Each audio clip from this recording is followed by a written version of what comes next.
Welcome back to the Turing Test Podcast, episode 30. I'm Jamie, and with me, as always, is Rachel, who's having a bad hair today, just like her arguments. You are so funny, you know that. The feeling's mutual, Jamie. And hello to our listeners. Today we're diving headfirst into a topic that's hotter than a jalapeno on a summer day: AI and the role of government. Buckle up, folks. It's going to be a bumpy ride. All right, so let's get down to brass tacks. We've seen the explosion of AI, from ChatGPT writing Shakespearean sonnets to self-driving cars, attempting to navigate rush hour. The question is, where does the government fit into all of this? Should they be the guiding hand, the stern parent, or just take a back seat and let Silicon Valley steer the ship? Well, I think the government absolutely has a crucial role to play. We can't just let these tech giants run wild like a herd of caffeinated toddlers with flamethrowers. We need regulations, ethical guidelines, the whole shebang. Think about the potential for job displacement, algorithmic bias, even the potential for AI to become, a little too smart for our own good. Okay, hold on a second. Regulations. Isn't that just going to stifle innovation? We're talking about a technology that could revolutionize everything from healthcare to, picking the perfect avocado at the grocery store. Do we really want the government bureaucracy slowing that down? Stifle innovation? Please. It's not about stifling innovation. It's about responsible development. Think of it like building a skyscraper. You need building codes, safety regulations. You don't just let some guy with a hammer and a dream slap together 100 stories and hope for the best. The same goes for AI. But isn't that a false equivalence? We're talking about software, not steel and concrete. And besides, who gets to decide what these ethical guidelines are? A bunch of politicians who can barely operate their email? Oh, come on, Jamie. That's a ridiculous argument. Just because something is complex doesn't mean we shouldn't try to regulate it. And yes, it's going to be a messy process, but we need experts, ethicists, and yes, even politicians at the table. We need to have a serious conversation about the implications of this technology before it's too late. Okay, I get your point. But let's not forget the potential benefits here. AI could cure diseases, solve climate change, even maybe write a decent screenplay for once.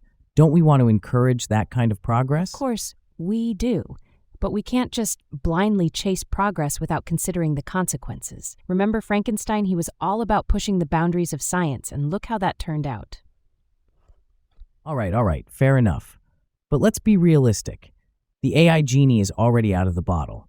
Do you really think any government, even with the best intentions, can actually control it? Well, they have to try, don't they? We can't just throw our hands up and say, the robots are in charge now. We need to be proactive. We need to be vigilant. And we need to be, a little bit scared, to be honest. That's what keeps us on our toes.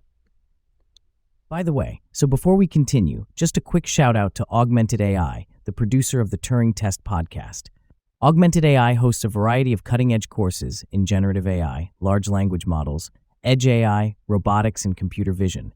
You can get a free generative AI course at bit.ly/Turing Test Podcast or go to www.augmentedstartups.com. So Rachel, let's talk about specific examples. What kind of regulations are we talking about here? Are we talking about like a robot tax, a mandatory off switch for every AI? Well, it's not about a robot tax. It's about ensuring fairness and accountability. We need to address things like algorithmic bias, data privacy, and the potential for job displacement. Maybe we need something like an AI ethics board, kind of like the FDA for pharmaceuticals, to ensure that these systems are safe and, not going to turn into Skynet overnight. Okay, see, now you're just being alarmist. Skynet? Really? We're a long way from killer robots roaming the streets.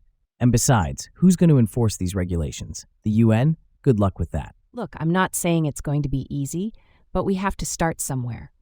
We need international cooperation, we need clear guidelines, and we need to hold these tech companies accountable for the AI they create. It's like the nuclear arms race. We need treaties, we need safeguards, we need to prevent a catastrophic scenario before it happens. Okay, I see your point. But let's not forget that AI is also a powerful tool for good. Think about the potential for medical breakthroughs, for personalized education, for, finally figuring out how to fold a fitted sheet. Yes, of course. But we can't just focus on the shiny, happy side of AI and ignore the potential downsides. It's like social media. It started out as a way to connect with friends and family, and now, look at it. It's a breeding ground for misinformation, polarization, and, cat videos. Okay, I think we're getting a little off track here. Let's bring it back to the government's role. So you're saying we need more regulation, more oversight, more bureaucracy? Well, not necessarily more bureaucracy, but definitely more thoughtful regulation. We need to strike a balance between fostering innovation and protecting society from the potential harms of AI. It's a tightrope walk, but it's one we have to take. All right, Rachel, I think we've covered a lot of ground here. Any final thoughts before we wrap up? Just that this is a conversation we need to keep having. The future of AI is not predetermined, it's something we're shaping right now, and the choices we make today will have a profound impact on the world of tomorrow. And lastly, don't forget to check out Augmented AI University to upgrade your skills and become an AI expert fast. Go to bit.ly/Turing Test Podcast to enroll in your free cutting-edge AI course at augmentedstartups.com. See you next time. Well said, Rachel. And to our listeners, thanks for tuning in to the Turing Test Podcast. We'll be back next week with another thought-provoking discussion on the ever-evolving world of AI. Until then, stay curious, stay informed, and don't let the robots take over just yet.